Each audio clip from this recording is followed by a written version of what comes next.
Hey everybody, welcome to, oh God, what are you watching? My name is Matthew Lang. My pronouns are they, them. I have a new guest today. I will let them introduce themselves. Here we go. Hi. Hello, hello, hello. What to do, what to introduce myself, and Yeah. I'm a huge fan of Cody and the way he actually consumes films. I've never seen such an artist who knows how to look at films and, like talk about it. Oh And, my. I've been, yes, you're very humble. But But the who thing are is you? Who basically, are you? Who are you? What is your me, name? me, Where are you me. I'm from? just a fan. I'm just a fan. I'm just a No. fan. My name is Abhinandan, and I've been brought and born. I'm born and brought up in India. I'm from this small town called Jharkhand, which is actually it is one of the small industrial towns where it is the birthplace of the Tatas. If you ever Ooh. heard of them, they are like one of the biggest pioneers behind some of the industrial steel factories and automobiles. Oh damn. All And right. from there on, so basically, like I belong to the land of India, but I consume movies like completely, like there is no borders or there is no boundaries, like how I consume films. Uh, to answer like why I'm here is basically it's just to sum up is like my father, like he got me this small DVD player. Like VCRs were completely gone by the time. Like the last VCR movie was what? Mickey Mouse and Company. I think that was the last VCR that I had. Yeah, it Oh was yeah. pretty cool. I really Okay. love the animation in it. I Yeah. mean, I love the several animations of the Mickey Mouse. Yeah. Then actually came the VCR, and my papa treated me to this amazing film called The Guns of Navarone, where it Okay. talks about this revolutionaries who go out and like this enemy battalion is actually setting up two cannons. So they are like those were the first cannons that were first ever invented to like sunk down ships, their enemy ships. Oh shit. Okay. And then this group has to go and they have to like dismantle that submarine and everything. I think you should watch it. It's pretty predictable, but they're going to like, win it. But I think the climax is so good, So it's more like able to say historical? Is it historical or are there like it's a fictional elements? historical film. Okay. It's a historical film, and I believe it's also based on true facts. Oh, brilliant. Okay. So Well, yeah, I'll have to yeah. look that up then. But okay, so what are some directors that you really enjoy to watch movies from, or even like specific movies that you absolutely just fawn over besides Cure, which we're talking about today? Right, right. I think James Cameron is one big director that I'm a huge fan of. I think he makes these big silly movies on a high budget. Even if you look at Titanic, it's a very good, intense romantic film. I Jack will and Rose. forever love Titanic. I love that fucking movie so fucking much. I don't care about the physics, like why Chang sank and why Rose was, like saved. Like how is it possible? I don't want to get into physics of it because Yeah. movies are a pure form of entertainment, and that's it. Yeah. So James Cameron is one. Second is Mr. Martin Scorsese, the respective Sir Martin Scorsese. I think like his work is something that has been so various and so vast, but I've only been able to see a couple of films. Like one of my Same. favorite of his basically is Nick Cage was Bringing Out the Dead, where he plays this this kind of this ambulance driver who goes out and he picks up dead bodies from different houses, or basically if somebody is sick he attends to with all the doctors and everything. And it's such a dark film. Like it's a dark film, but it's got its own sense of When humor. is this from? I think it's somewhere from the 90s. This Like is it came Scorsese? after. Yeah, this is called Bringing Out the Dead. It's Nicolas Cage. You should watch it. It's Okay. amazing. Okay. It's I think it's Nick Cage's best performance to date. Like you don't see, like the hyper, the active, the rage. You don't. Yeah. Oh my God, what is that? No, The no, one no, we no. know so well. Yes. It's a silent form. Like there's this angst. Actually, I started observing Christopher Nolan's work, so it was just like Memento. Like you start from the future and you go back into the past. Yeah. So it was Prestige, Following, and then Memento, which was there. Which Yeah. again, I'm going to tell you, there's a pretty bad Hindi version that's out here. It's called known as Ghajni. There's a short film too, goes by that same name, but it's done very ridiculously and silly. But it was still entertaining for Is Indian it's like a audiences. remake of it basically? They have inspired from it. Like this guy Okay. keeps forgetting every 15 minutes, and then there's a Oh. flashback. So takes his camera, he takes a picture out. All the processes, everything the same of the Memento, but it doesn't have like the depth and the nuance of Yeah. this Oliver Stone. Well, I'll be sure So not to watch that one then. I'm sorry. don't You've man. warned me, so It's Well, pretty bad. have you ever had like a really great experience in the theater at all that you fully remember loving every minute of it? I mean, I'm sure you Yeah, have, but is there any that actually, stick out for you? yeah, there actually is. Like, I don't know, like I actually saw this, like most people talk about their childhood, like the films that really inspired them. Yeah. Like I never went out to see a Richard Donner film, the Superman film, which was out there. I never went to see, I all bought it on DVDs and stuff. The film that actually really got my nerves was Steven Spielberg's film that was known as The Bridge of Spies. Oh, okay. It I've was actually a never Tom seen Hanks that. film. It was a Tom Hanks film, and it's really memorable to me because like if you've seen in Whiplash, Damien Chazelle, who Yeah. make that film with Miles Teller and his dad, and they go into this theater and they watch that film together. It's a father-son thing. Mm. This film I went along with my father, and he became a huge fan of Tom Hanks after watching that film. Oh, that was like his, And was that like his first like Tom Hanks movie or?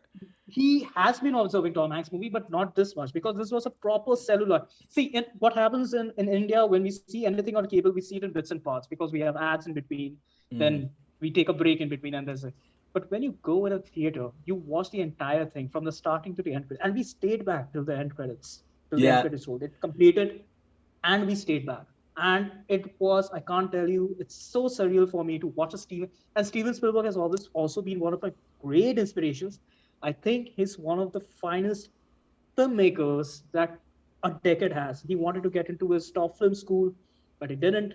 He started doing his own stuff. He started doing that truck movie, which was again, like it was killing off people and stuff like that. It was a monster truck movie. I forgot the title of it. Then there Yeah. was Lawrence of how he was inspired by various others, and how he kept doing other movies like Close Encounters of the Third Kind, and then E.T. I still have the CD with me, E.T. I love E.T. I cry And every single time. I don't cry, and that's the Oh, only film that I don't cry. I really enjoy the heck out of it. I yeah. really enjoy. I'm home. I'm home. I mean, I'm back today. anytime Drew Barrymore's crying though, I'm immediately like, oh, Drew Barrymore. Yeah. So, yeah, that's really great Drew though. Barrymore. Like if you look at the film, Drew Barrymore isn't there in much of the film. I think this kid was there, which was main of the protagonist. Drew Barrymore was only there with her mother all the time, Yeah, and she that's why I pops didn't up like her. here and Yeah, there, she and falls she, up with her mother, mommy, mother, mother, yeah, mommy. Like, and then she discovers in the later second half, like she comes into the action in the second half of the film when she discovers ET, and then she's oh, and yeah, then I love ET it. is like, hey, oh, I love it. I just love that emotion. I Yes, just love that emotion that comes out of them. I think that's okay. Like, I yeah, think that level of screaming is fantastic. That is that. yeah, But that's great. another one of the films which I really enjoyed in the theaters, and I decided I should go to the theaters, is the Transformers film, which is Oh, directed by Michael Bay. Yeah, mm-hmm.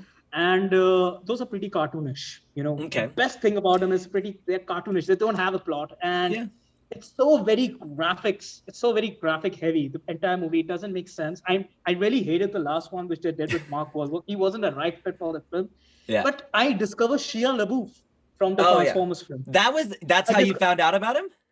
that's how I found out about him. Like I really started discovering movies since in my college life. Like I Oh, had been yeah, watching movies in my childhood days, but in the later part of my college life, because I was bored, I was in a hotel management, yeah, and they used to give me money for lunch. My yeah. dad used to give me money for lunch. Oh, And what I used to do was like I didn't need the money because I used to go into the kitchen. I used to cook something because that's how hotel management institutes or schools work. oh, And I used to okay. see 50 or 100 movies, and there was a small DVD store. So they had Eric Romer, they Oh, had all the different Blu-ray films that came out. Really, I started discovering. I watched a lot of the Warner Brothers movies. I was there, David Tompkins, Guy Ritchie, yeah, and that's all of this amazing. parallel movie studios. I also discovered Ryan Reynolds, Jason Bateman over there. I Yeah, actually saw this very bad films. Like I have a history with watching the bad films first and then getting into the good part of it, the juicy it part of it. happens. And I watched that Jason Bateman and that Ryan Reynolds switch up. It's called the double. I don't know, like it was called the double up or something. Like they switch souls inside it. So Jason Bateman enters Ryan Reynolds and Ryan Reynolds enters Jason Bateman. It I was must that have bad. missed it. I don't Yeah, know. it's good. It's good you missed it because it was Yeah, pretty bad. And it was yeah. pretty bad. Well, Then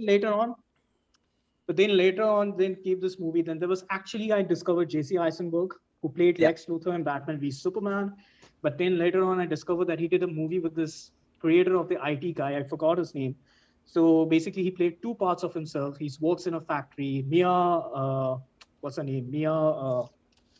Mia Wasikowska, how do Oh you say yeah, it? Mia good Wasikowska. enough. She's Yeah. there.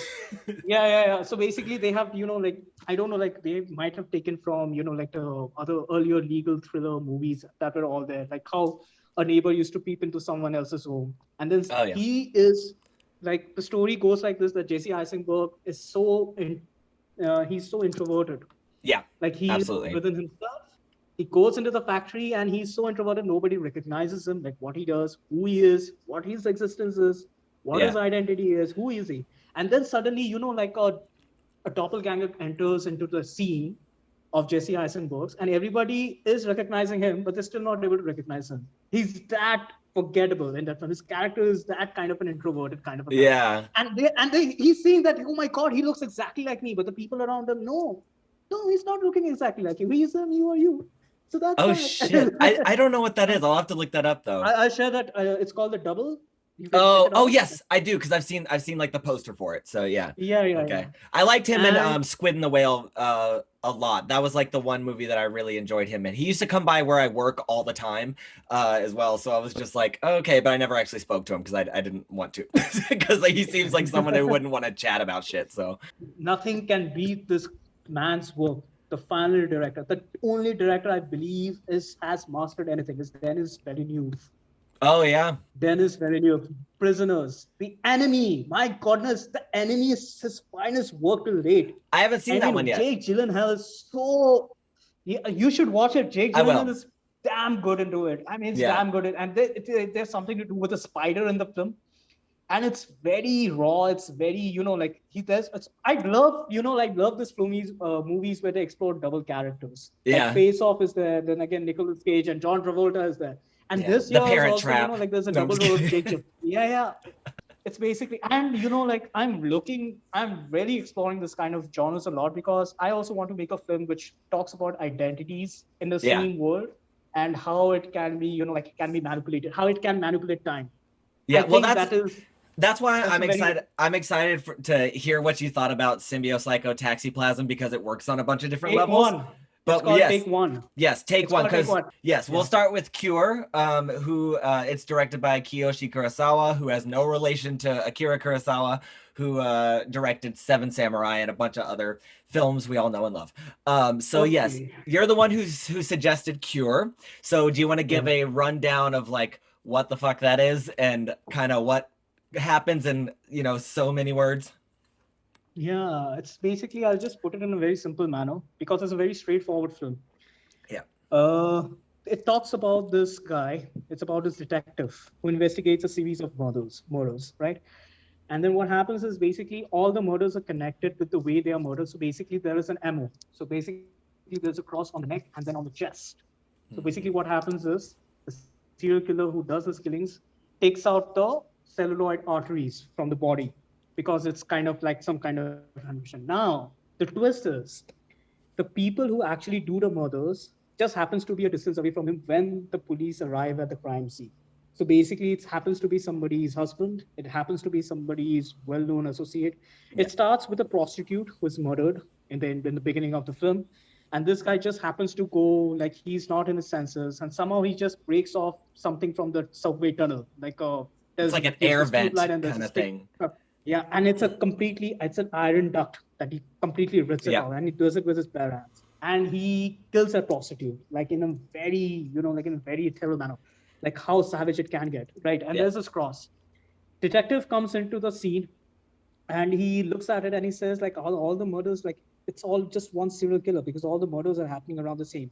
We then come to know it might be the fifth or the sixth murder that has taken place when he actually goes. And then basically the actor is known as Koji Yakusho, because he was a very famous A-list actor. But for that point of time to do this film with Kurosawa, that is way, they did 8 films together.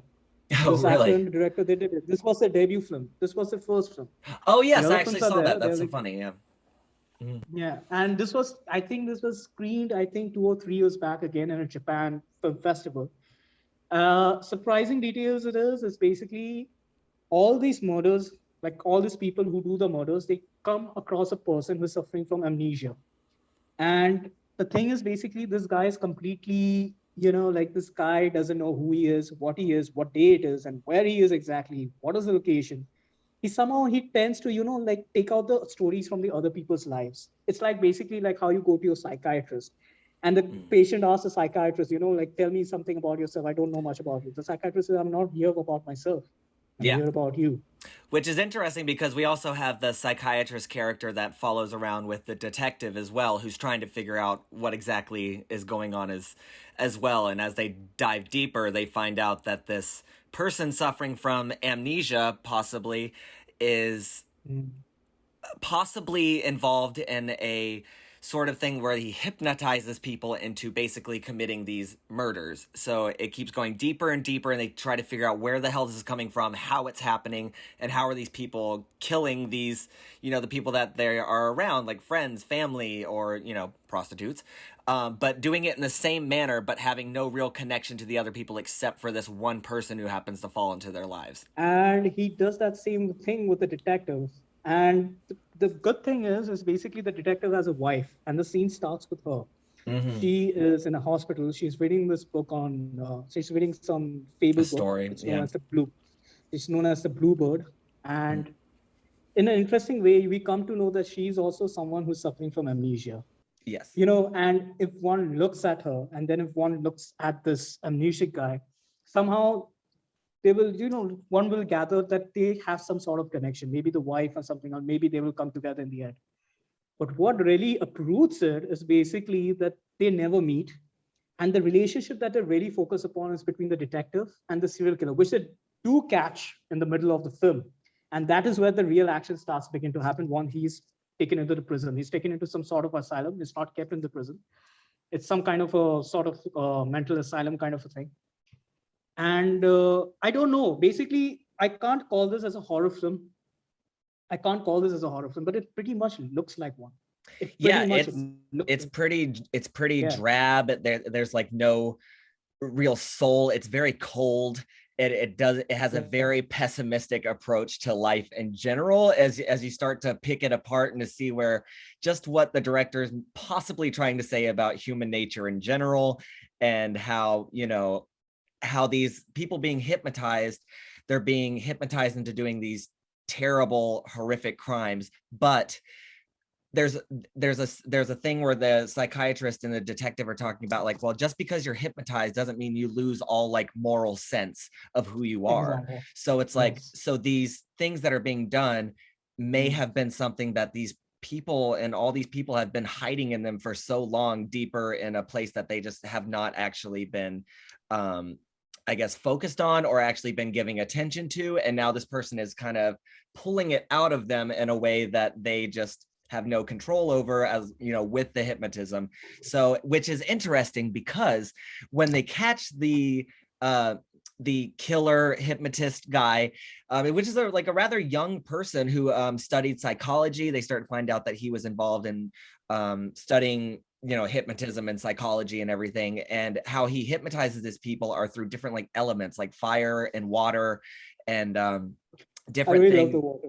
Yeah, that was I great, really where he love was the just water. like, just kind of knocks it over and then gets the nurse totally hypnotized. And you see her and go into a bathroom and start, you know, basically taking off the guy's face, which I thought was extra. I was like, why, It's did she, amazing. of all the people, why was she the one who actually went a little further and started ripping his face off?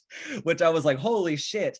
But I guess because she had more time. I don't know. She was in the bathroom doing her thing. But what's interesting is that all these different people who commit these murders have a tie to like how they feel about the person they commit these crimes against. Like the two cops, like the guards, there's like the one older guard and then the younger guard who's kind of Right, like the younger guy. sticking to what he wants to do, and then the older guard who gets hypnotized ends up killing the young guy, who's his like coworker basically.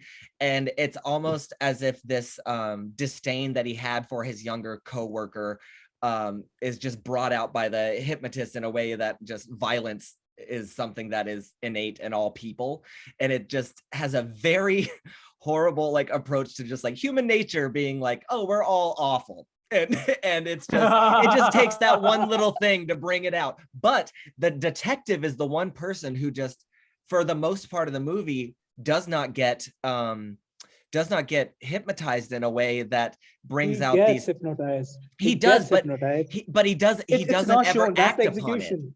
Yeah. That's the execution of the film. Yeah. Like now, when you come against an antagonist such as powerful as this, you can't expect the protagonist to be always be, like keeping his guard up, because that is how his character starts up. Like he's keeping his guard up all the time. Yeah. So basically, he's not talking about his, his wife. He doesn't have all those very dirty thoughts, but he gets all those horrible thoughts about when his wife, like she kills herself. And he puts her in a hospital too, because he's like, he's dealing with so much trauma about it, and he has these feelings, but I don't think he's like, he's not like everybody else where they're trying to hide it. He's pretty like upfront about it, I guess, as well, where he has these issues.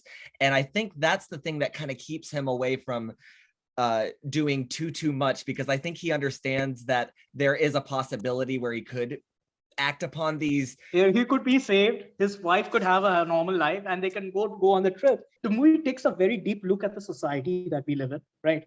It's basically the protagonist is getting introduced by the antagonist in that small prison cell. We don't know who the protagonist is. We just know that he's known as Takabi-san. Like they keep calling him, like san is basically just a reference word for in Japanese. Yeah. So Takabi-san, and then he comes inside it, and then what happens is basically the antagonist and they have an interaction. The antagonist is trying to antagonize him, but this guy is just putting it up. And for most people, what they will find interesting, this guy who's like suffering from amnesia, he's also happens to be a psychology student in the film. And he has so many books in his dormitory. It's in his dorm. And they are all talked about, like we talk about all mind hypnosis and very different kinds, different genres of hypnosis that is there. And that what's really interested me, like this guy seems like a devil, like he seems like a devil, like the kind of like the way he hypnotizes is not possible. And as like the detectives, the friend, the forensic friend who like does all the forensic treatments, the doctors, the psychiatrist talking about, he also shares, like as you have pointed out, that it's not possible to change the moralic sense of someone unless they want to. So it's basically, it's not dependent upon the hypnosis. So that was a really complicated way of looking at it. The murders keep on happening, and this is going to happen. There's going to be more bloodshed. People are going to be ripped apart and stuff like that. And what's great is that the detective, he never really says much about his life to this student hypnotist, but the psychiatrist is the one who's like, well, he was talking to me, so I just told him everything about you. And then he's like, what the fuck, why'd you tell him shit? And then the psychiatrist is like, well, I don't know. And then he ends up basically hypnotized, and there's this really great scene where they're in, the psychiatrist and the detective are in a room together, or like at his place, and there's like his room in the back, which is dark, and then he's like, oh, I'm gonna go in here, and he turns on the light and you see a big X on the wall, and it's like, you met him. You met him. And he was the one who was suggesting him, don't go and meet this guy. Don't go and meet this guy. You're not in a position. Don't go. And then he's like, oh, that's nothing, and tries to wipe it off the wall. And then what's interesting? Like, not tell me. And then he's like, not tell me who's the more fucked up guy in this man. You met him. I know, exactly. And it's like, you keep talking with him and giving him all your information. You're the psychiatrist. Have a little fucking control. And then what's interesting is that like while being like hypnotized by this guy, he doesn't actually act upon it in a way that hurts another person. He does it to himself. So he ends up I think because he may be seeing where it's going and where this could be taking him, he doesn't want to act upon it and ends up taking his own life, which I think was an interesting thing too, because I feel like he is the psychiatrist being more of a sensitive person and trying to like get to know that this person is a human, and this comes from like human stuff, but then he realizes that there is a darkness in most people, and especially even himself, and he starts to see that he could be acting upon. Basically, like even the detective has to succumb to his, Kurosawa actually had a very interesting thing to say, like on the screening, on the Q&A. He has said that it's not good for a person to be empty inside, and that's the worst kind of a human being that you have. So when this detective had his worries inside him, he was pretty much human.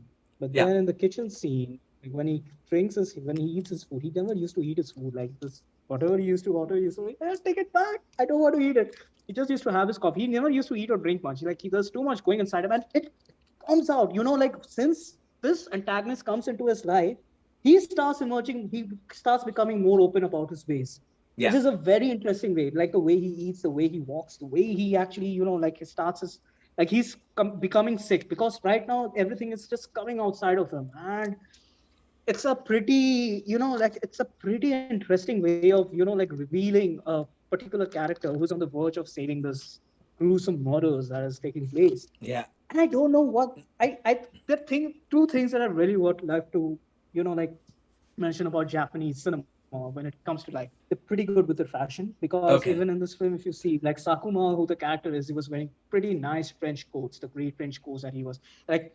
The police inspector had a set of clothes. Like he used to go to the laundry, he used to give his tag, and then he used to take his coat out. But here, his friend Sakuma used to, like he used to be in fashion. Like he used to wear, he was a very happy person. Secondly, Japanese films know how to show their foods in the film, like how Yeah. one person eats a food. And I Yeah. think, and I think it might be a possibility. I don't know. Maybe I'm, like just over imagining it. There might be a possibility that when David Lynch made Twin Yeah. Peaks, the film, like this character always loves to have his coffee a lot. Coffee Like, where is my coffee? Where is my coffee? Now I want his coffee. Come on, give and a him his coffee. pie. Yeah. And this complete, I don't know like how this Japanese cinemas or Korean cinemas does this, but it's amazing like how they show them daily routines or the daily chores into it.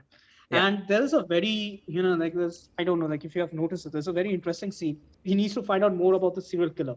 So he visits his place, like his rented accommodation. And when he enters, then there's this monkey, then there's this pigeons, there's a small group of animals that are there. And then he goes inside it, and the place is like that, and there's the skeleton of the monkey that's been hung on above the bathtub, and that Yeah. is very, very, very disgusting.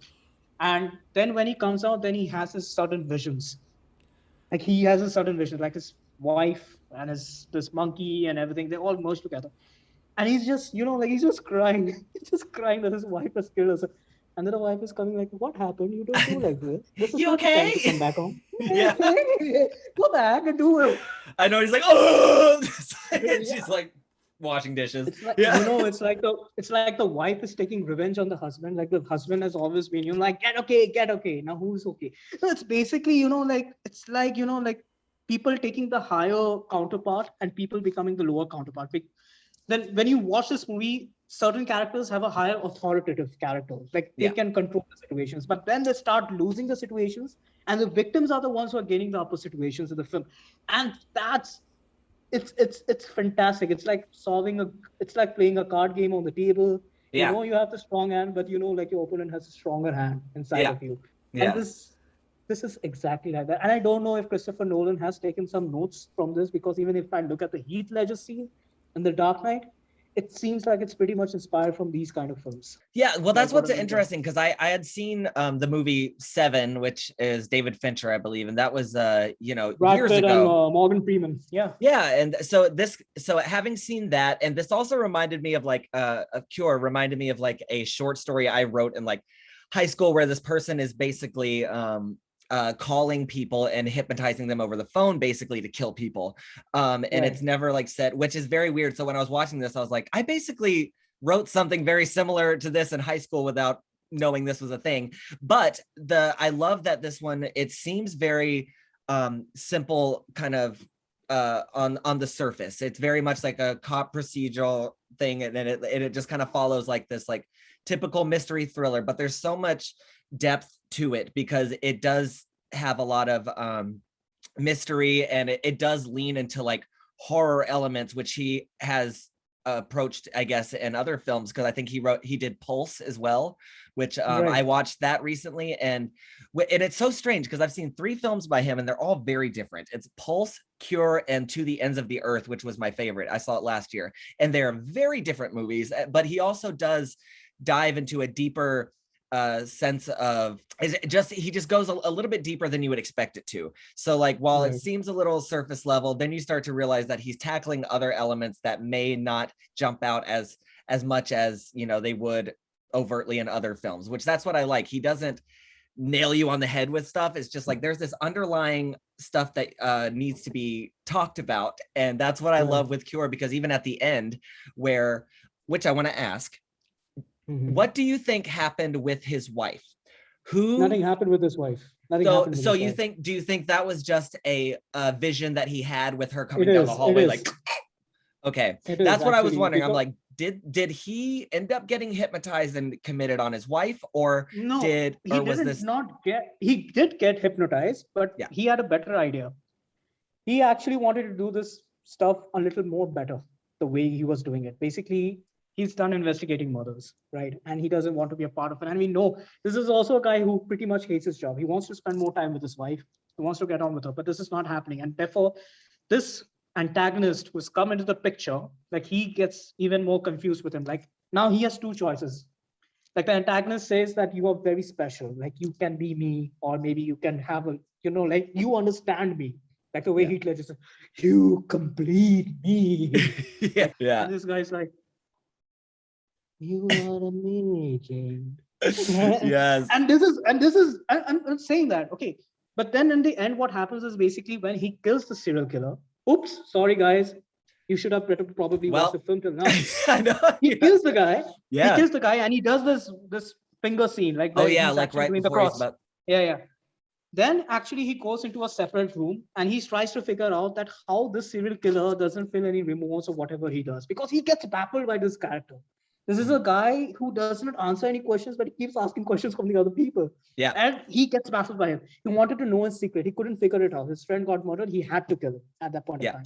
But then he goes into this separate, I don't know, this very disgusting room. It's like this very old toiletry over there.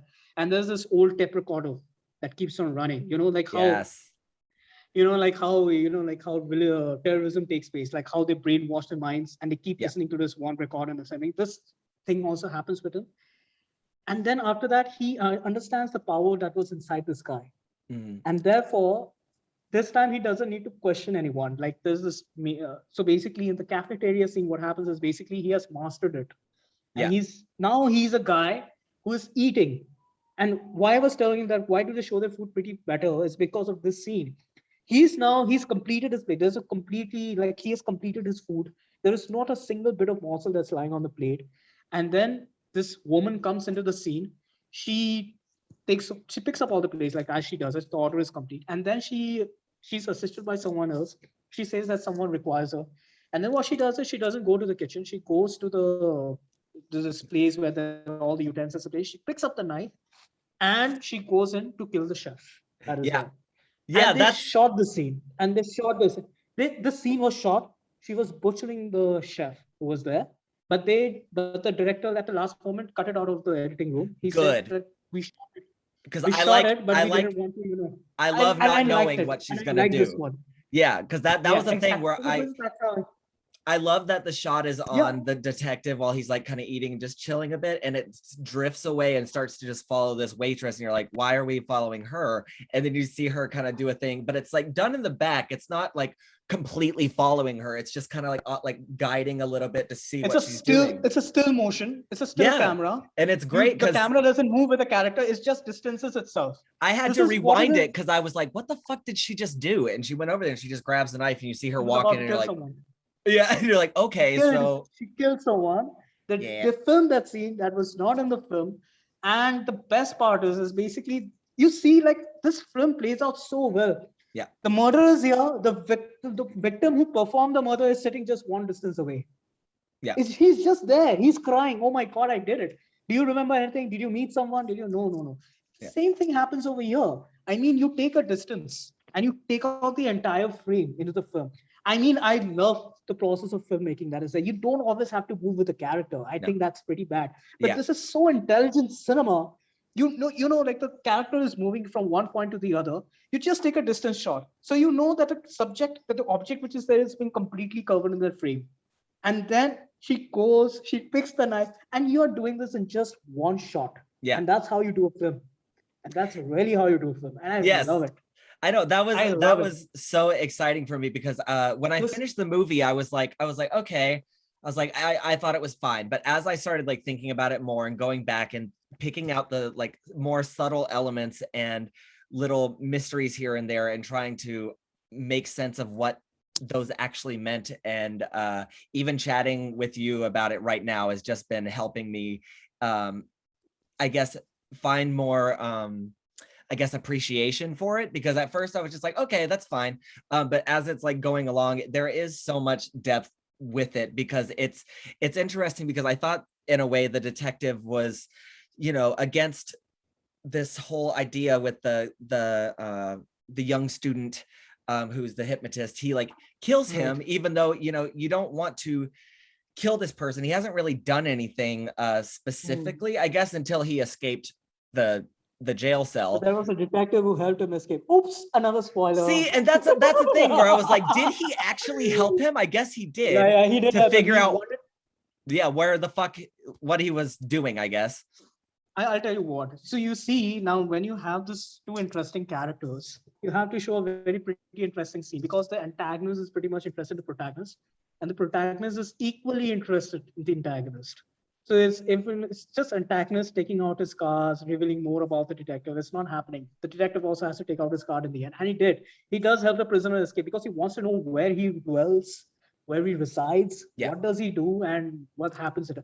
And like for a certain point of time in the film, if you look at it, I think the detective might have to do something with Sakuma's character. Sakuma's character, Koji Yakusho, who is the Takabi, and I think is a very great actor, man. Bro, actually, like when I was looking to Japanese, Korean, or Jap films, this director also has a way of like shooting his film. He said, we never cared about the budget, or we never cared about exactly how this film was supposed to be made. I know I made B films, which are kind of like the cheap films that they make. It's not like porno, but those are like the very cheap B grade films, and those are very easy to make in Jap. And due to his experience, and all shots, if you look at the film, like all the shots were rectangular shots. Yeah. There is not a single focus. There is not a single focus. I can't say for the hallucinatory scenes, like the psychiatrist is walking inside the prison, and then the detective comes, and then he wakes up, jolts up. Obviously, for those scenes, maybe you need a certain close-up, but this film doesn't have that much of close-ups. Yeah. And still, it keeps me invested with the character, and especially with this serial killer. And that's it. It's basically two characters exploring each other in this dark age of society where they're filled with, evil, rage, sympathy. Yeah, and you empathize with these characters, man. You can't do anything. Oh no, I just every person who commits a murder, I love that they each have like a moment. For the most part, they have a moment where they kind of discuss a frustration with either society, people. Like the nurse has an issue with men, and then she ends up just killing this random guy in the bathroom, and then the older security guard has like a kind of an annoyance with the younger guy, and it's like all these like frustrations that have just been kind of kept under, and they just I don't understand why we needed to face these things where we need to kill these people. Basically, it was the hallucinator was actually trying to say to these people that this is actually pretty normal what you're about to do. Yeah. It's very upsetting. Don't blame it on the doctor, blame it on the killer. Yeah, and that's we also like the young like student hypnotist, Mamiya, was that how you say his name? Mamiya. Yes, yeah. So Mamiya, he ends up. They find out that he like learned this from something that happened in like, I guess, late 1800s, early 1900s, I believe, from this other psychiatrist doctor. And that's when they like go to that warehouse towards the end where the detective goes there, and then there's that really interesting shot which kind of reminded me of like a moment in like Pulse, or like what his like horror element, where he turns like to the side and you see like a face behind a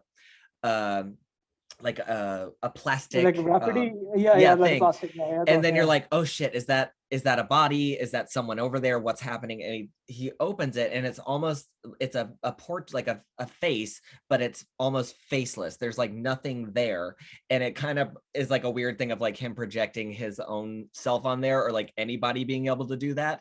And that's what him. That's him. Yeah, he wants to be faceless.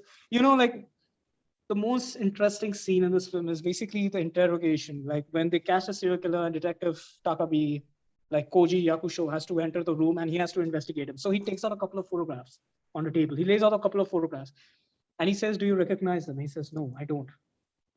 And then he takes out a photograph and he shows it to him. Do you recognize him? And he says, don't. And it was his own photograph. and he Yeah. was showing to the director. Yeah, he's like, I don't know who that And then he says, "It is you. It is you. Huh? It is me? Huh? is. Okay." Yeah. He goes to the mirror. Yeah, he looks like me. Ridiculous. Yeah. This is Well, that's amazing. I don't yeah. know what is this is fantastic writing, man. This is really, really some great. This is, like the genre that I'm a huge fan of is drama. Yeah. And it's a vacuum. Yeah. The drama is a vacuum because horror can come inside it, uh, comedy can come inside it, action can come inside it. But I'm Yeah. a huge fan of drama. I want some great human dramas, which has never been. And trust me, like the viewers, like if you watch it, like if you watch this film, do watch The Dark Knight again and tell me if you don't find any comparison similarities with this. And I think this kind of cinema has come up from an age when we were actually looking at movies like, like The Squid and the Whale, like this kind of art independent films. We never explored international cinema at that point of time, apart from our international Indian filmmakers who were very serious about making films. I don't know if Mr. Satyajit Ray has also watched. And you are a huge fan of Satyajit Ray. You have watched all of his films, isn't it, Cody? No, not all of them. I've seen like maybe like 6 or 7. But even if they explore with what happens with Detective Takabe after a certain point of time, it wouldn't harm, like the previous viewings and everything. It can be a very interesting experience, like where he goes away from this. Maybe Yeah. tomorrow he might be researching on something and there might be some another guy who's taken under his wing and maybe he's doing some investigation and he's a senior officer. Yeah. So it would be a pretty interesting mix to look at that. And like, I'm just giving away the ideas. So Hollywood directors, if any Hollywood directors are watching, You just want it to happen. So you're like, yeah, please. you can take this for free. This is just a copyright, but you might have to buy it from this guy, that Kurosawa. Oh yeah, you'd have to probably, which I'm sure some Hollywood director will try to remake this if they already haven't. So it'll They shouldn't. My advice would be they shouldn't. They should continue the story. They should continue the story. They shouldn't, because the story has a very solid foundation to be explored in many more areas. Yeah. And I think they should just hire Kurosawa to complete it. It would be a perfect way to give away a contribution. I don't know if I mean, I feel like you could definitely add more to it. I think I do like that it kind of leaves you with a, oh, this is going to continue kind of thing at the end of this movie, which because you can't just get rid of people's internal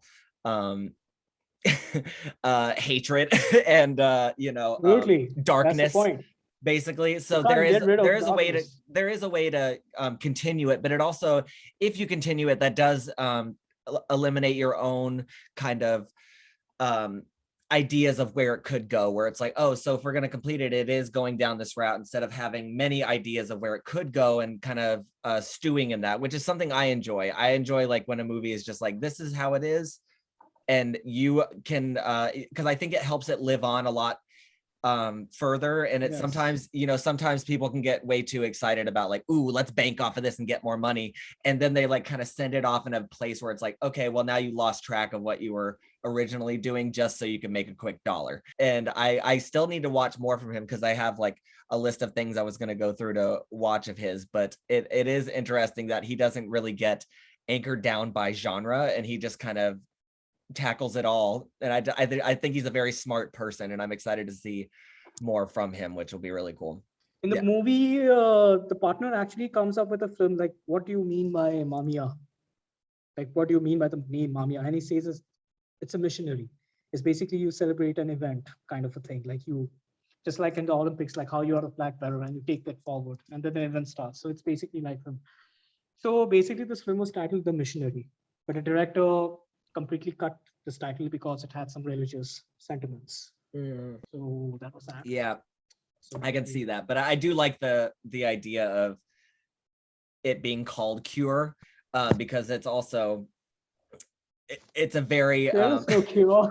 Yeah, and if so the cure is to lead to very awful things. But it's like, are you cured from suppressing all these intense feelings by acting upon them, or is that a cure? Like, it's kind of a hard thing to decide, but I guess ending in violence is probably not a cure, but to some people possibly. I'm happy you actually recommended that, though, because it was something I had seen about a lot, and I'm excited I actually got to watch it. But now we move on to a film that Symbio. Symbiopsychotaxiplasm, which is something, a lot of people are like, I'm symbio something or fucking other, whatever. But this is a film that when I first saw it, I was so blown away, because I also very much love to just watch people. I like to see the relationships build. I like to see people's reactions with each other when it seems like something's not when things possibly, it doesn't seem that exciting, but when you're actually trying to understand like the human connection between people, it's great. And this is a documentary which takes place in 1968 Central Park in New York City. And William Greaves directs it, who is a black man. And it's so interesting, especially because of like the time period and that he is like in control of this project. And he is supposedly he gets all these people together for like a whole film crew, several, where he is going to film a scene in Central Park, a very poorly written like drama scene of like a marriage in crisis. And he gets different actors to play out the same kind of scene and plays with them and stuff. So he's filming them do that. While this is happening, there is a film crew filming this experience. And while that's happening, there is a film crew filming the film crew filming the film being filmed, plus all the elements around them, which, he's trying to bring out some sort of like possible like sexuality around, like just in the park with people and the connections with different people inside the film, outside the film, outside of the film. And it becomes very meta. And while this is happening, he's not really he's playing the part of a clueless artist where he's like, I don't know, let's just see how it goes. And which, when I first saw this, I was like, does he actually not know what the fuck he's actually trying to do? And then I was like, which in my mind, I was like not giving him enough credit, because I was just like, it doesn't seem like he really understands what he's trying to do. But in that way, it's interesting because the crew starts to believe that as well, where they're like, this guy who's done very exciting stuff in the past and done very like intellectual like work is acting like he has no fucking clue what he's doing right now. So what are we doing? What are we wasting our time on? And these people, the crew, start to kind of hijack his project by going into like a separate room without director knowing and filming them discussing what the fuck they're doing. And it's this really interesting thing where they don't tell the director this until after the whole project. They like give him the footage and they're like, here, do with this what you will, I guess. And this film didn't see much light of day because no one knew how to market it, because it's a fucking strange project. So they were like, no one's going to be interested in this. And so it kind of just was underground for a while until I think Steve Buscemi saw it at like a film festival in the early 90s and was like, I want to. Saw it at the film festival. Yeah, wow. and he's involved in Symbiopsychotaxiplasm Take 2.5, which is like the follow-up, where they get the director back and they bring some of the people involved in the past to try to recreate what happened, which is a very kind of different idea, but it still kind of follows it. But they try to find that magic from the first one, which happens in a way, but the first one is so just iconic as itself, because it's very much, there's no like self like reference to it. They're just kind of like confused and have no idea what they're doing. And what's also great on top of this is Miles Davis music is playing over it, which is like jazz and kind of all over the place in this like chaotic representation of what's actually happening in the project, where these sounds and musical things should not make sense together, but somehow they do. And that kind of encompasses the entire like, yeah. And that's like what kind of happens with the project, where you're like, what's happening? But then you're like, well, what's happening is what's happening. That's what's exciting about it. It's like, they don't know what's going on. And that's what's amazing. So what was your experience with this? First of all, like, because I know, okay, just let the viewers know. Yesterday we were supposed to record, and then I was like, okay, so which one do you want to start with? And he was like, oh, we'll start with Cure since I've seen it. And I was like, have you not seen the other one? And he hadn't. So I was like, go watch that, and then we will come back and talk today. So here we are. Now that you've seen it, what the hell do you think about it in general? Who the fuck is William Greaves, man? He's such a great creator, actor, director, man. Who the fuck is he? I mean, like, this guy. Funny thing about, like, for the viewers, if they see the film, the director is wearing the same shirt every day. He's wearing the same green shirt every day. Yeah. His crew is wearing the same costumes every day. It's just the actors who change over time. I don't even know if I Basically, noticed that. I have to go back and look at that now.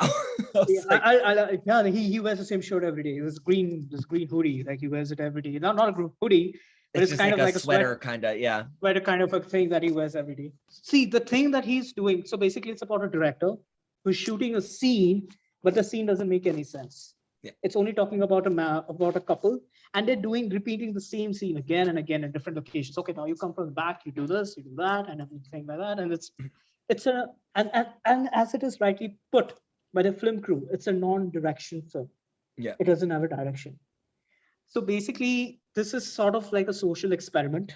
It's a very much a social experiment Yeah. because it doesn't include the actors. The actors and the director is actually driving the crew to figure out what this entire thing is happening. It's like a project, but this is a project for the crew. It's not a project for the director. And the director knows it pretty well. And he's just trying to figure out. So I think at that point of time, like even if you see like how he's interacting, like maybe there's a group of girls who comes in front of the director and they say like, what is the name of the film? For now, I think we're calling it Over the Cliff. And then maybe, okay, so when is the film coming out? Like the small girl, it's like, oh, when is the film Yeah. coming out? And it's like, probably next year. I don't know. The director didn't want to make a film out of this. He didn't want to make. He was not making a film. He was actually trying an experiment, and he just asked his crew to, like to shot. I think what he did in this, what he did with this project, like then he actually, like took up this project inspiration, certain elements, and then he went ahead with his further projects. Maybe he implemented it over there. I haven't seen his other films. You were For the viewers who doesn't know, my friend Cody is actually a huge fan of William Greaves, and he was actually watching a documentary on his Instagram story. Like he just posted Yes, it. yesterday I was. It was Yeah, the first yeah. time I'd seen it, and I was like, "Well, this was great because I had seen both the Symbiopsychotaxiplasm films, and then I was like, oh, there's this a whole other documentary." So I was like, "I'll watch this," and I learned so much more about him, and I was just like, "Holy shit!" And I'd also seen his documentary Nation Time, which they just like restored and released it recently, and this documentary was also on the Criterion channel as like a supplement to I was surprised, Symbiopsychotaxiplasm. man. You actually found this. You actually Yeah. found this. And how do you find it? Come on. So basically, my question would be to you is basically, how do you come in touch with this film? Like, Well, somebody recommended it. no, it was something that I was just like, I think I saw the title and like the Criterion thing one time, and I was like, that's such a weird fucking title. What is this? And I looked it up, and I was like, it's a documentary possibly, and like a hybrid with like fiction where it's like, and I was kind of confused because I hadn't come across anything like this before. And I was just like, I don't understand how this works out. And it's one of the very few like blind buys that I had where I was like, I want to buy this. And I don't know what this is. I want to know. I want to know what it is though. And I need to see this now. So I like bought it. And then I right when I got it, I was like, I need to watch this. And I sat down, and the whole time was just so fascinated because it's very much like a document of the time period. And I lived in New York for like 11 years, and being in Central Park and just Oh. like noticing some of the parts and being like, oh, I've been there. Oh, I've gotten really stoned over there. I got wasted in that park. I fucked someone over there. Like shit like that, and being like, wow. And then like seeing just how, especially for the time period in like 1968, which I believe this was in the summer, which was right like Right. just It was the summer. a few It was months the summer. after Martin Luther King Jr. was assassinated. So like during like all the stuff like Vietnam happening and like the civil rights movement, all these things happening, and then this black man who was in charge of this like entire film crew and the artistic direction of what is happening, and most of the crew being a bunch of white people, liberal but still white people, and having this black man in charge of everything and being like the dynamics of like how that affects everything, which I think is interesting because as you see him, which I think he knew this going into it, where he's like, I want to see if the crew is going to, trust me in doing something with this. And watching as the crew was like, that doesn't make sense. Why are we doing this? Okay, well, we got to do this. And him being like, oh yeah, sure. Okay. And then being like, we know what you're fucking doing. We've seen other projects you've done. Why are you acting like this is not like, why don't you have any control? And that's when it gets exciting, where they're like, okay, we have a camera, we're going to start filming each other. What are we doing? And what do we do about this director? Like, because clearly we need to take control of this. And it's like, it's interesting, especially because of the time where like these these like mostly white crew members are like almost hijacking this project from this black man in 1968. And though they like have this like kind of appreciation for him, that I feel like they didn't fully trust like what he could do. But then there's one of the people, I forget what his name is. He's the more flamboyant one who's like always kind of like blah, blah, blah, blah, blah, talking, not the bespectacled guy, but the other one. The guy with the headphones, the sound. This Yes, guy I think had so. the long hair, the long mane. Yes, yes. Oh, back. Jonathan. Yeah. His name is Jonathan. Jonathan. And yeah, Jonathan. so he ends up being like, well, I think he wants us to film this. And I think that this is part of what he wants us to do. And I think there was an interesting thing where he was battling the director of like what he was trying to do, but also trying to help him in a way of like, I think he wants us to do this and we should tackle it in a way of like, how are we doing this? And there's even like some black people in the crew that are like, I don't know. I don't think he knows what the fuck he's doing and stuff. And they're also super confused. And then they're all trying to, battling with each other to dissect like, what is going on in this motherfucker's head? Like, what is happening? And it's so funny to see them frustrated and then have to go back to work tomorrow in the park again and being like, what are we like holding the sound thing? And then like he ends up experimenting with the actors and doing ridiculous stuff. Like he makes them sing at one point, sing their dialogue. And then he's like, no, that doesn't work. This is stupid. Towards the end of the scene. You know that the director is not making a film. He's out there with his experiment, and he has somehow, like made his people, like he's made his own people believe that they are actually shooting a feature length. Even he says to the guy, what kind of a film? It's a feature length film. Okay. Yeah, it's a feature length. I don't know when it's going to end. And then it's like, it takes, and it goes on and on and on, and it's going on for several days. The best part is you don't know if the days are progressing forward or it's the same day as possible. Yeah. The time, the duration, the sun is still up there. They're still sitting under the heat. Yeah. The crew is actually holding. They're going by the lake. And I don't know what it is about Central Park. I mean, like it's been shown in Friends. It's been shown. I don't know. Even Notting Hill it's a UK film, but was it shot over in Central Park? I don't know. Like it's. Oh, I don't know. I don't know if it was. Yeah, then, but it's such a huge park, and that's kind of it's in the center of Manhattan, so it's huge, and it's a place where like everybody in Manhattan kind of convenes. So it's not just like certain people; it's like everyone goes there. So that's what I think is so exciting too, is that you're like during like 1968 summer, you're seeing all kinds of different people together in this place. So not only is like the film crew and everything, you're also getting the environment around it. And that's what's exciting, is because like it's like Symbiopsychotaxiplasm is like everything together, like relative to each other. And then he added like psycho in there because they're doing the filmmaking as well. So it's just an interesting thing. It's like seeing it from different perspectives, which there's a really cool like editing thing where you'll see like part of the movie happening in one thing, and then you'll see it split off into two different perspectives, but of the same like moment happening. And then it goes off into three different things, and you're seeing all these different perspectives of what this project could be. And I love how it kind of goes back and forth of like, we're doing this scene which is supposed to be the movie, but it's actually, and the crew comes together when they're in the room together being like, the movie is what we're doing. Like this is the movie, is like what we're doing out there. It's not the scene. It's everything going around it, and how we, are doing this. It's basically a social experiment of us trying to figure out, how everybody is relative to each other, like how we let these people like control certain aspects of art, and what our ideas of art is, and what like breaking these different boundaries and wondering what the boundaries are. And this is why when I saw this movie, my head exploded, because I was like, this is something that you wouldn't expect to work, but it is one of the most fascinating things I've seen. I was like, I cannot I started thinking about just like the perspective and like the subjective idea of art, and like what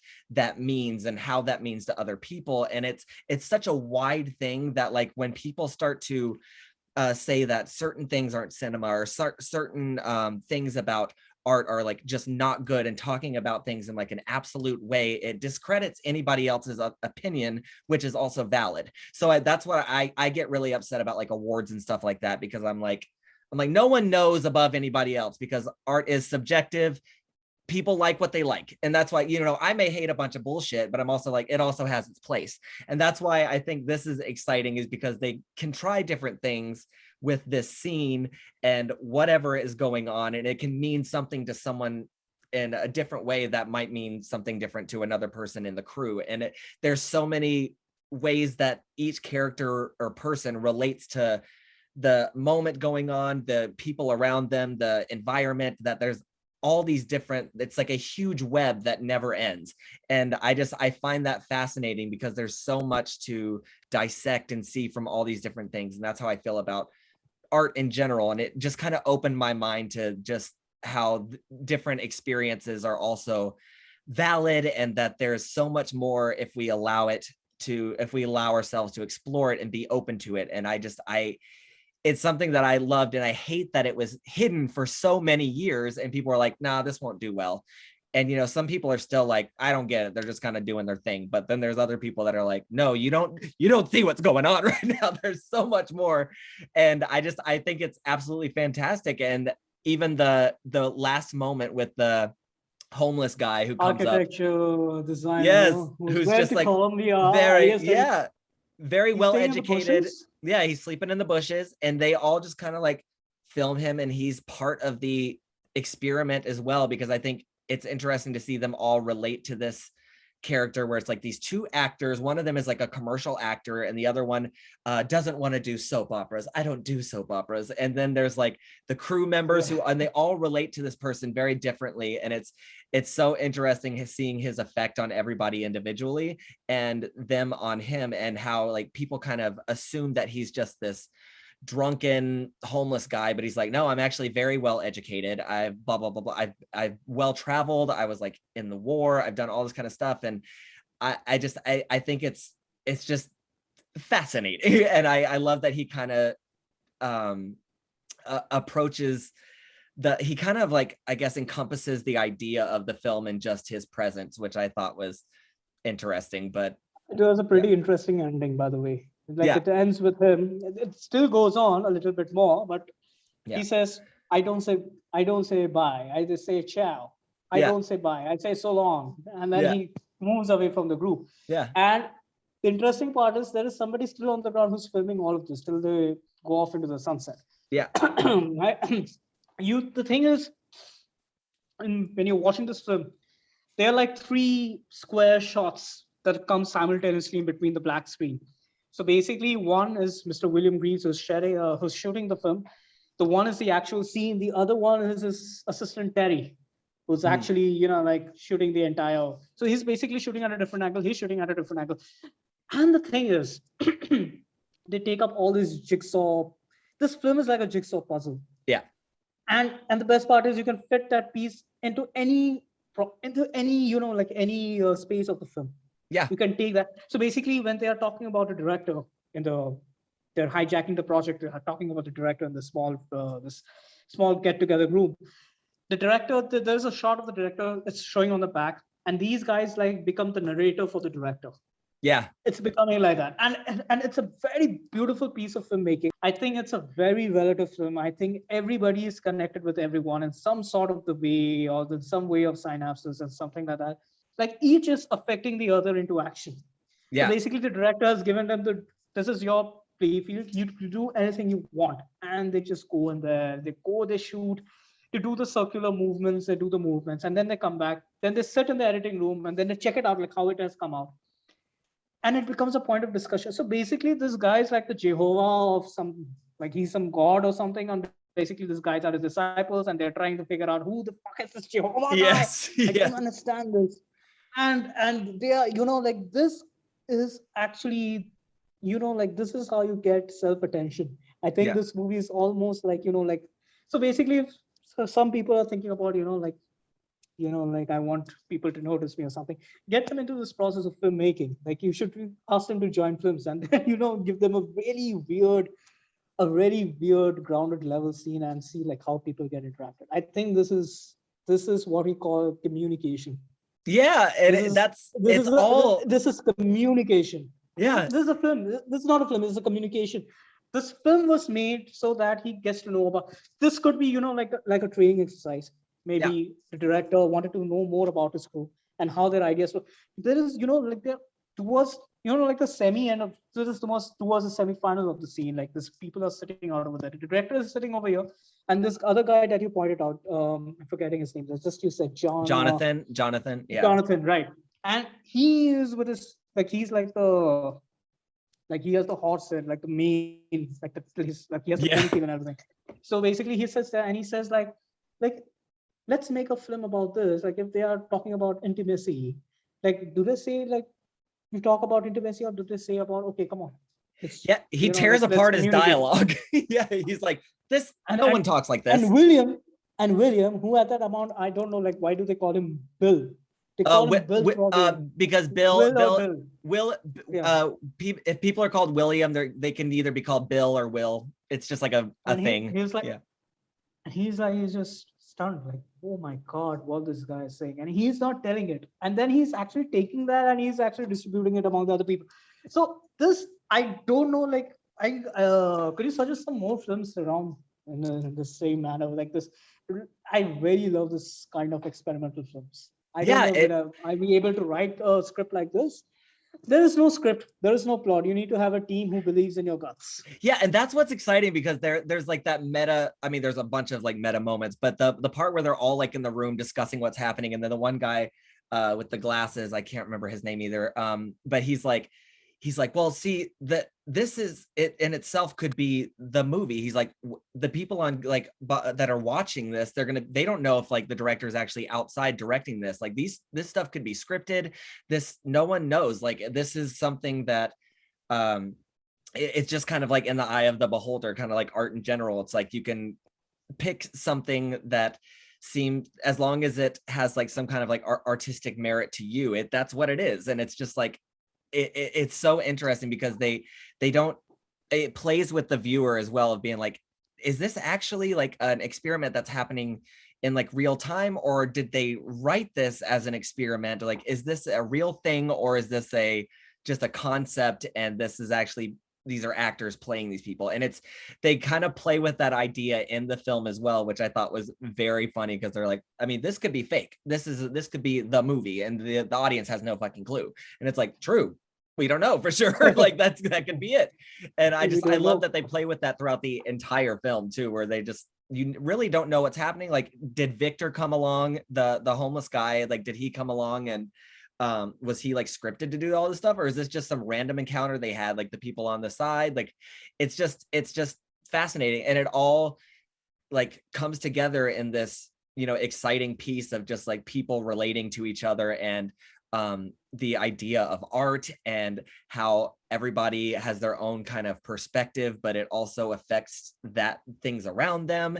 And it's just a very wide open idea that it kind of encompasses all kinds of different things, which that's why when I saw it, I was just like, I was so blown away, just because I was like, there's so many amazing things happening in this, but it's all within this smaller idea. This small Central Park that's happening, and yeah, maybe somebody would write a novel about this. I'm a little shocked. Nobody talked about this film a lot. Well, that's it. Why didn't nobody talk about it? See, this is, I'm not against it. Like, it didn't see the light of the day. Yeah.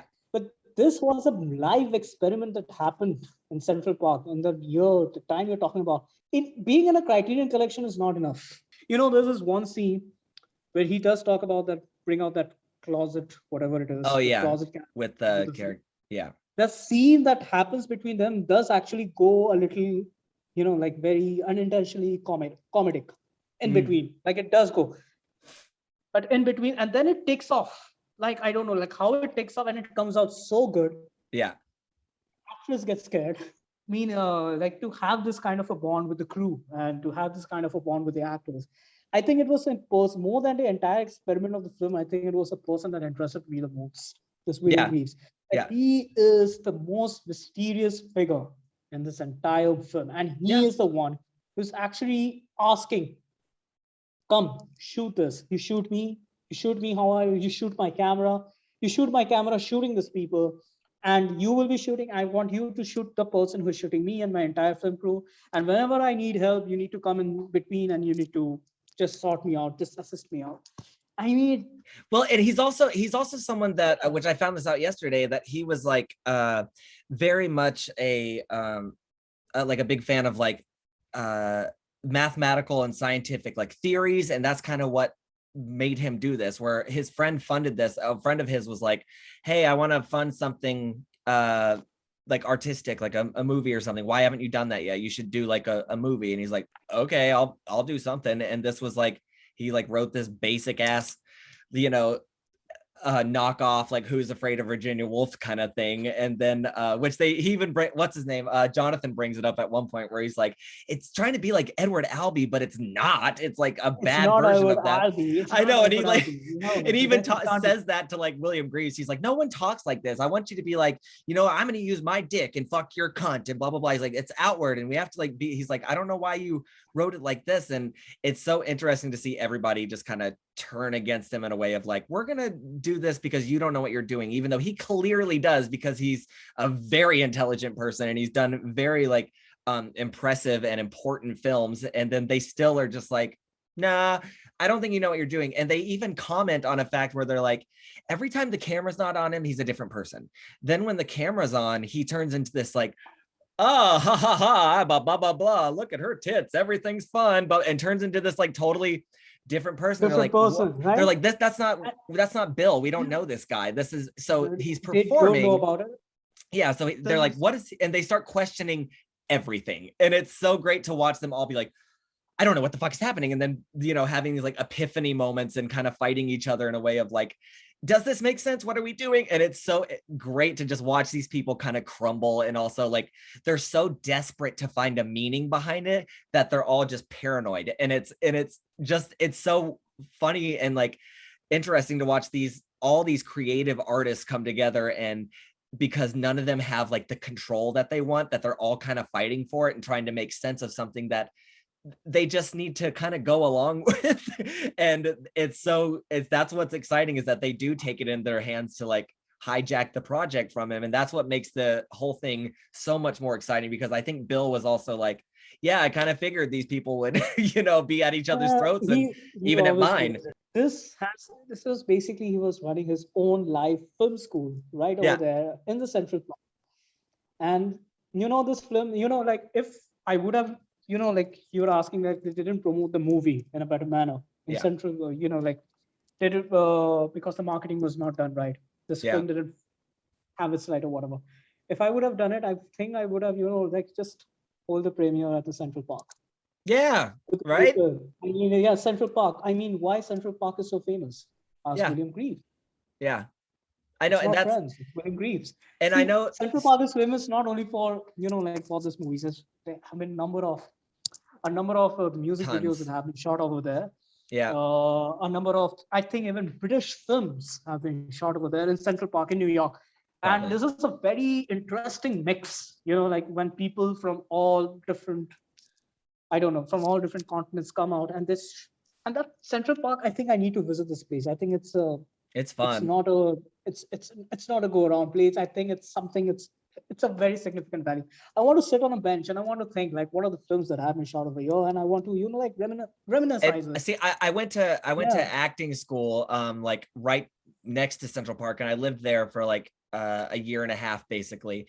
And I would go to Central Park every day because we had to like, you know, people watch and stuff for research. So I would just like sit in this place. There's this like Imagine Circle where like all these like Beatles fans come together and stuff. And it's you can just sit there and just watch people go by, and there's people that still sleep in the bushes. There's different parts where there's like the big open field, and then there's like the ramble area where there's like you can go down these trails and get fucking lost. I've been lost before in Central Park, which is terrifying, because then you start seeing people pop behind trees and you're like, oh, there's people fucking over there. And there's people doing meth over there.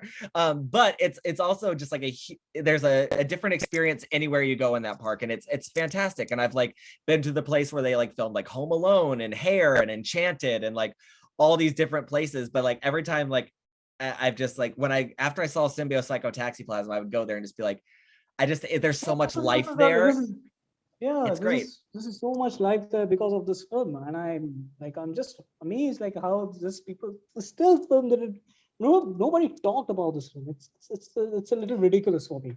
Yeah, I don't it's know. and Like it's only if it like is an taken like up a in certain film schools out over there, but I don't know. Like yeah, how it's like an come this hour film and didn't. 15 minutes, and it's like a quick one. It's like a quick document, and some people it you know, it's actually, I think, acknowledged as like something in like the National Registry of Film here in the US. So it like has its like significance and importance with a lot of people, but then it's also a very specific project. So it's hard to get like some people involved with it. I think it should be taught in every like film class. I think it's something that should be almost like an introduction to film class, just to see like the process of it and just seeing like creative minds coming together. I think it's thrilling. And are you a film director, or what do you do? What do you actually do? Good question. Actually, I want to become one. Okay, okay. I've worked with a film production house over here in India.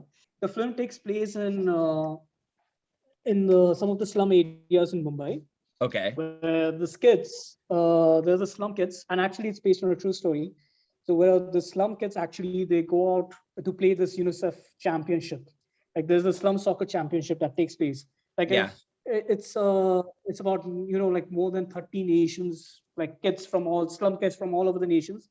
They participate in this international tournament, and our Indian team was the first slum kids who didn't have a good educational background or didn't have any documentary or identities to go out with. I mean, they won the tournament. So basically, it was shooting about that film over here, Oh, that's and it's a cool. biopic. And one day, what happens? It's a rainy day, and this kids just happen to like toss a plastic bottle. Like the plastic bottle becomes the football. Yeah. They just toss the plastic bottle and they keep playing. And then this guy, he happens to have a sip of a tea, and then he watches them, and he sees that these kids are like they're actually they have the skills of a football player. So then what he does is he takes this very hoodwink, this very rascal type of kids who are there under his wing. And he, in order to keep them out of trouble, so they don't rob, they don't cause hurt to many people, what he does is he introduces football among them. And they start taking participations in various school tournaments to play with the school kids, like kids from the middle class background, from the upper class background. Yeah. And they play it so well that they get a chance to go international and to play football with these That's other great. kids. Yeah. And it's called Slum Soccer. You can read about Slum Soccer. But this film, I hope it does come out into the theaters because I was there. I think I'm also in one or two of the scenes. I don't know. Maybe that might have Do got you cut out act there. as well? No, I don't act. Oh, okay. They were looking for extras. And Oh, in so you were just Mumbai, like in the back. yeah. I was just at the back. I mean, I was shooting at some place. They were just saying, listen, you just need to fill in the extras, please. We don't have much extras about that. Yeah. And we have a very short period of time to shoot these scenes. We don't have much of the time, but we still took a day long. Oh And most shit, of it, yeah. but we got the shot. And the kids who actually play the act, like play the characters, they're actually real slum kids. And they have been picked up from the streets, and they have been, like being trained as actors. And so basically it's That's just amazing. and I don't know. I think the world should see this film. Yeah, It's that's really, I've seen 15 minutes of it. It's like snippets of it. and what's it called And again? it's called Jhund. Yeah. I have a question for you. I have a question. The question is, what do you have seen some Indian films? Yes. I Any mean, Bollywood Indian film? films that I've seen would be like Gamak Gar, I watched last year, Jalikatu. Okay. Oh God, The Disciple and Court by Chaitanya Tamhane. Chaitanya is actually a very, very great artist. Actually, he was under the tutelage of what's this guy's name? Who directed the third Harry Potter film, Alfonso Cuarón. Oh His yes, Roma. yeah, Roma. So because he he actually helped was him. working on. Yeah, he He helped him was with working with Disciple, him. I believe. Yeah, which Yeah, I love both he of was those the producer. films. Alfonso Cuarón was the producer for The Disciple. Yeah, so I loved those, and my friend Sanket, who I've done like episodes and stuff with, he's made me watch some like Bollywood films, which have been interesting. I watched like Rang de Basante, but I don't know, or Basanti, Rang de Very, Basanti. very good choice. Very good choice. I know a lot of people are trying to push just films in India in general, and like directors to do something a little bit outside of the Bollywood realm and try to do something a little bit more, I guess, artistically driven instead of like audience driven, like to appeal to the audience and stuff. So I loved The Music Room. I thought it was fucking wonderful. You're a fan of music, man. I know about you. Like you're a huge fan of music, and you've always been a music guy, and I've always seen your, like viewers, like if you want to hear some great, like some great music for your soul, you should always ask Cody, because he has a very great voice. Oh, And thanks. I've heard some of his audio podcasts, and it's amazing, like what he sings and what he does. I've also asked for some music recommendations. I think, like you can also do this, Cody. I think you should also do a channel of music. I Well, think that that's the is thing. something. That's something I'm actually rather ignorant about when it comes to other artists. I know very specific things, and I usually attach those because I'm a big fan of very powerful voices, and I love very different voices. So I'm not too I would say like film is where I know more about things than I do with like music. I love studying music, and like every day I practice, and it's been something that I've done ever since I was little. So like singing and like trying to master that and do it all kinds of different things, that's what I love. And so when I hear voices that almost challenge me in a way, I really love that. So like Bjork, who I really love so much, and I love her approach to music. I love how it's complicated. I love that there is it takes a different kind of ear to it. I wouldn't say like a mature ear or anything. It's just very specific, and she goes and follows things almost scientifically, which I absolutely love. But I also love like Janis Joplin, who's like a rah, rah, rah, like that like guttural kind of thing. Like I don't like when people are trying to sound too pretty. I prefer like full body, like rah! Like I love the expression where it's just like it comes out as is, and I'm like, yes, I'm like, I love the passion behind it. So passionate like voices I really enjoy, which is not something that happens in a lot of music here, where it's very much like it's one of those things where it's a lot of people have to appeal to the audiences to get like a wider um audience and get money and fame and stuff like that, where I'm more consumed with the people that are like stuck to their artistic kind of side and have a very different story to tell. So I don't know, but I appreciate that. And I know you dance and stuff too, don't you? I do. I just started I've dancing. seen you do that before too. Actually, I'm a pretty okay-ish dancer. I wouldn't say like I'm a too good dancer, but I want to be a great dancer. Yeah. I, You practice a lot though? I don't actually. I improv. I Oh improv on the yeah. scene. Like Oh, that's awesome though. I asked my girlfriend, my partner, to actually, like just shoot me, and she sometimes gets very annoying. She feels like sometimes it's very annoying, but she has Oh also other no. stuff to do. Like But she she's shoots me, supportive. and That's good. she has a very good camera eye. She has a very good camera eye. She's amazing, like what she can do with the camera and stuff. Oh, I that's don't know, like amazing. someday if I make my own film, I'll get her to, like shoot some of the stuff. Maybe. Oh, that's great. And you can be Later. a power couple, like a Bellatar and his wife, which I know they both kind of do stuff together, which is really cool. Yeah. But okay, so we have talked for a long ass goddamn time, but it's been really fun. So Great fun. I appreciate you Great fun, doing man. this. I'm Yeah. glad we got to both share a movie that neither of us had seen. Cure was something that I hadn't had on my like On your list. yeah, and On your watching list. On your watch it kind list. of like threw me like for a loop. So I was like, oh great, I want to see this will be really cool. So yeah, I appreciate it, and I'm glad we got to actually speak about this stuff. And I'm sure I'll have you on another time too, because this has been really cool. So thank you very much. I Yeah. know I still I can't say that I'm really somebody who's a movie buff, but I really enjoy cinema. Well, I I mean, really that's enjoy it. fine. You got to start somewhere. And I mean, we're all on different journeys and stuff because, there's plenty I have not seen and I'm still trying to. So I will not be able to watch every movie in the world, but I'm fucking going to try. So, okay, I'm going to end it, but thank you so much. And I'm going Thank you to so stop much. it here. But yay.